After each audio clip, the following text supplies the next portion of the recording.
Mortal Shell 2 is the son of a deadbeat father trying its best to find redemption, something we can all find sympathy with. The average experience goes something like this. I now find myself knee-deep in swamp-ass sewage. My meat suit is damaged without tinctures for wounds. Wasps will swarm in, gnawing at my fingers and my toes. I love this game. Mortal Shell the First had the last recipe, but it set the house on fire, killed Aunt Matilda, and smoked the Yorkshire Terrier. Maybe this year we can have a happy Thanksgiving. Let's find out. Similar in all the ways that don't matter, but streamlined for your gaming comfort. Ever-present green bar in some corner of your screen, it's not there anymore.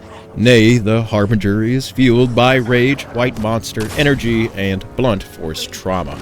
Similar to Kyle from high school, also, like Kyle, his ammo, his magic, and special abilities are all powered by pure mechanics. You close the gap with an enemy and take his life. Power up your next shot with the life essence of their best friend, and put them down 3 at once, rapid fire style. Bloodborne gave health pack rewarding the player for aggression via melee combat. Mortal Shell 2, which I will be calling MS2 for convenience sakes, rolls that concept around like a pair of dice and says, yeah, but what if your bullets worked that way too? So the best way to get that mage up there is by kicking his friend square in the ritual sack over here.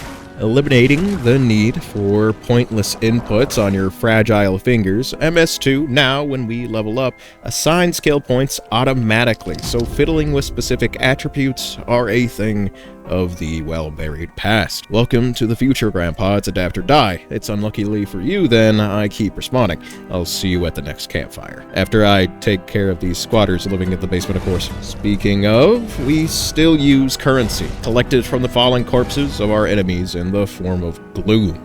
Going to bonfires, now called beacons, in the find and replace tool, leveling us up, healing and refilling pots, while also respawning enemies in the area. A few details I have left out for now, but so far, so Sekiro. Yes, you can go in, and usually there is some kind of reward for your trouble. Other times the devs thought it would be funny to drop a boss that clones itself into an enclosed area. Time to use that aggression, champ. But the difference is why you are here. Every Souls-like has some variety or improvement of life feature.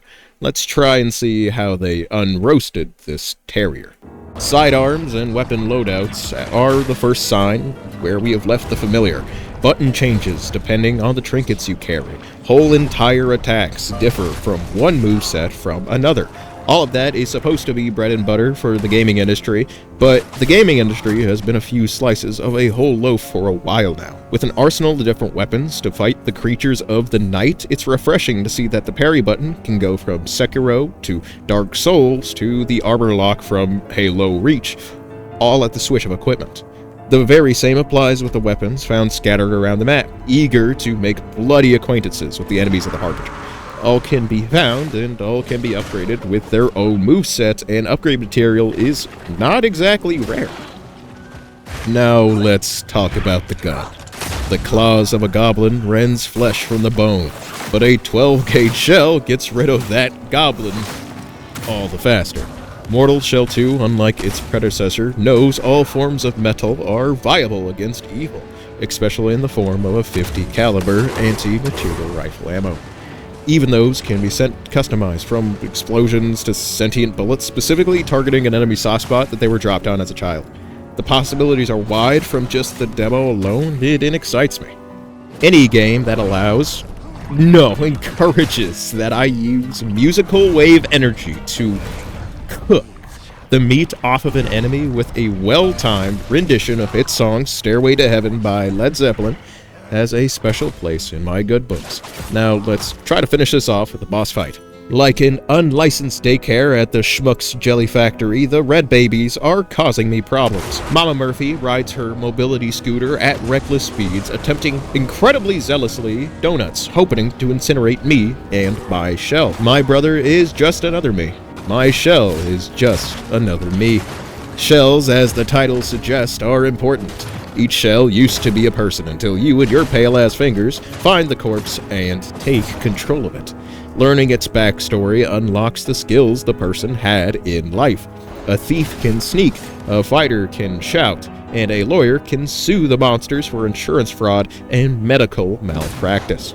Certain attacks from light to heavy and ranged cause stun to build up, a veritable dam ready to burst and reward the player with gratuitous ultra-violence, dodging at the right moment, interrupting a charge with buckshot, bricking up in moments of high stress to reduce damage.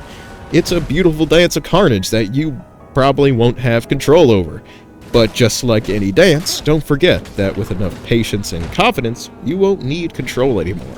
It happens naturally, and you'll be dancing all on your own. My final score. Mortal Shell was a cash grab with a few unique ideas smothered by expectations of Dark Souls, but another one.